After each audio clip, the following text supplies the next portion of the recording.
again, it's just drops in the bucket, but it all helps, hopefully. Oh, yeah, no, more people need to be doing it. In the end, that's what it's going to take. The press can't report on it here. I've had numerous discussions with the press, and they're either fearful, they're mired in the myths, or they're not interested because they justify that celebrity sightings on the beach are more important than fundamental injustices in the court. Since standing up, what I saw was that the system is far more pervasive than I thought, and that there are a lot more people that are consciously compliant with it. Yes. Yeah. And there's a tremendous amount of complicity. The Solicitor General had prosecuted me 2 years ago for contempt, and then I filed an affirmative defense, which showed that he had improper motivations, that he was a malicious prosecution, and that was my defense. There was a reporter in the room, and so on the day of the trial, he says, "I'm withdrawing my application," and the judge was trying to convince him not to. The judge was saying, "No, I want to convict this guy. Just, don't withdraw your application." But the Solicitor General insisted that he was withdrawing his application. Well, when he withdrew his application, I immediately stood up and I said, "I want costs. It's a failed application by definition. I want costs." Well, the judge actually gave the Solicitor General $38,000 in costs. It's a total breach of the law. And what the judge said is, well, Mr. Seimer is correct that costs typically follow the event, and a withdrawn application is a failed application. But in this particular case, I consider that the Solicitor General's prosecution, even though he chose not to proceed with it, had held merit, and on that basis, I'm going to give him $38,000 in costs. Huh.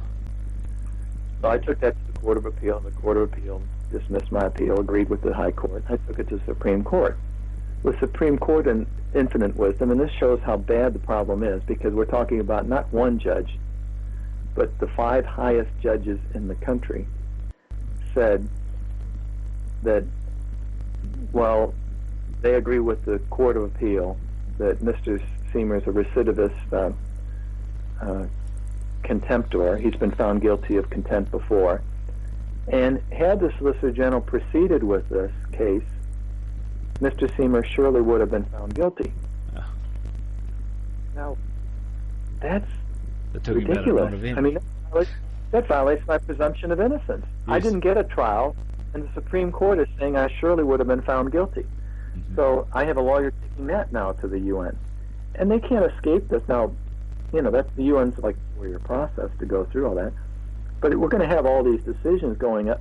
And you realize the Supreme Court's only been around for a few years. We've lost a tremendous amount with the loss of the Privy Council. But these decisions, when they start coming down from the UN about not only a New Zealand judge, but the New Zealand Supreme Court is violating the most basic principles in law. Presumption of innocence, saying that a man would have surely been found guilty if the Solicitor General had proceeded with a trial. Yeah. It's ridiculous. I mean, you don't get more stupid than that. That's such a stupid remark. And this is in black and white. They can't disown it. And they tried to. They said, my lawyer filed a recall application saying, not only did you violate this man's presumption of innocence, but you need to immediately recall your decision and apologize to Mr. Seimer. Well, you can imagine how that went across. Yeah. So they responded to his application for recall saying, we don't really understand counsel's application. It's misguided because, of course, we assume that Mr. Seimer was innocent. I don't know where he's getting off on saying that we said otherwise. Well, it was in black and white. They just basically, they just, even when they're caught well and truly out, they won't back down. Well, I had one... And that shows their vulnerability because they have no character at all. Yes. Otherwise, on something so clear, they would say, okay, well, you caught us on this one. We apologize. But they won't. They're incapable, absolutely incapable of apologizing, of admitting fault. Well, they're spin and doctors. That's the weakness that ultimately that's what's going to bring them down. Yeah. And they're spin doctors. It's all about appearances. Right? So they can hide their injustice in some sort of technicality or long-winded explanation, then good for them. You know, like I had one judge from Auckland, you might have faced him, Lindsay Moore. Anyway, he came up to Northland for my case, and 3.5 hours worth of diatribe, or I don't know what you'd call it. What prepondering, isn't it, for a judge? 3.5 hours of monologue, during which time he managed to hide the fact that he contradicted himself. He made only 2 decisions in that 3.5 hours, and each decision contradicted the other. He said, "Oh, on the one hand, you've had this committal hearing, so I can't look at that application to dismiss." And then 2 hours later, he said, "But I'm satisfied that you were committed for trial back in 2 months prior." Mm. The point was that there were some people in the public viewing area that weren't close enough to the case. Anyone that's not close enough to the case listens to the show and thinks that the guy's considered everything well and he did a good job. When you're close to the case, like you or I, you go, "Hey, you just contradicted yourself, or you just made up evidence, or you just did this." That's right. and that's where they get it. Few people will take the time to read the documents.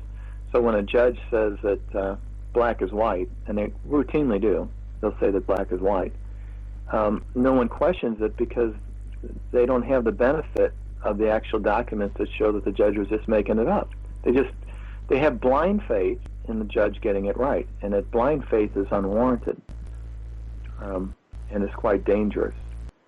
And it routinely happens, and it creates a whole host of systemic problems, because ultimately these cases go through the chain of the courts, and they're so perverse in even addressing it. I talked now. The biggest problem in New Zealand today is the assault on trial by jury. Mm-hmm. The judges are ruling through judicial fiat that trial by jury no longer exists except in rare cases in New Zealand. It's very, very dangerous, and it's not getting the public attention that it deserves. And once that's gone, like the Privy Council, we'll never get it back, and it'll be a tremendous loss for everybody, for any remote sense of justice that still exists. Mm-hmm. It's just a terrible threat that hangs over the legal system. Fully. And I had a judge, I had a lawyer who took it to the Supreme Court, where a guy facing, and I actually know the guy, was facing 7 years imprisonment for fraud, and he elected for trial by jury. And the lawyer took it all the way to the Supreme Court because the High Court and the Court of Appeal said, "No, we're going to deny, we're going to use our discretion to say that trial by jury can't exist in this case." Now the Supreme Court, under the Crimes Act and under the Bill of Rights Act, both statutes are unequivocal. They both say, the Crimes Act says if you're facing more than 2 years, you have a direct right to trial by jury. Mm-hmm. And the Bill of Rights, Section 27 or 25, says that if you're facing more than 3 months in prison, you have a right to trial by jury. They're black and white. You can't escape that. So what does the Supreme Court say? The Supreme Court says, no, you don't. We're dismissing the appeal and ordering a judge-alone trial in accordance with what the Court of Appeal and the High Court ruled, on the basis, the counsel's argument, that you have to have a trial by jury to have a fair trial, or that judge-alone trial are not as fair as trial by jury, is a hopeless argument. Well, that goes to, like you said before, when people are just sitting in the courtroom or just reading it later, they think, oh, well, that's fair enough. They've given that's an insult to judges for them to say that they have to have a trial by jury to have fair. That's not what his arguments were. His arguments were in law. His arguments were purely legal, that under statute, his client had an absolute right to trial by jury. And the Supreme Court didn't address that. Mm-hmm. They framed the argument how they wanted to avoid the whole question altogether. so they could rule and deny this man trial by jury. Now, in poetic justice, or poetic injustice form, what happened was that he went to a judge alone trial. His co-defendant was a lawyer. The judge let the lawyer off and found him guilty on a decision that the Court of Appeal ultimately threw out and ordered a new trial. So it just proved his point that judge screwed it up, electing him, and yet you don't have people like you should have out in the street protesting. People need to start to experience hardship. That's what's coming upon them. That's what they're calling upon themselves through their apathy. And only in that place of hardship will they start to ask the hard questions, or hear the messages. Exactly. And hear the messages that you've been trying to tell them for years. History tells us that's exactly what it takes. Is it normally takes some kind of hardship for people to start assessing the government's role in certain things. Yeah, what happens is, there usually is some catastrophic event that gets people upset at the injustice. And I think that's a greater risk to New Zealand because of the very nature of the corruption. For example, in India and China, you suspect, you take it for granted that there's corruption and underhanded dealings. But in New Zealand, they perpetrate the myth that it doesn't occur when it's actually much worse. The insidious nature of having a system that's corrupt, but then you publicly promote it and very actively promote it as the least corrupt, just affects basic sensitivities on people on the most elementary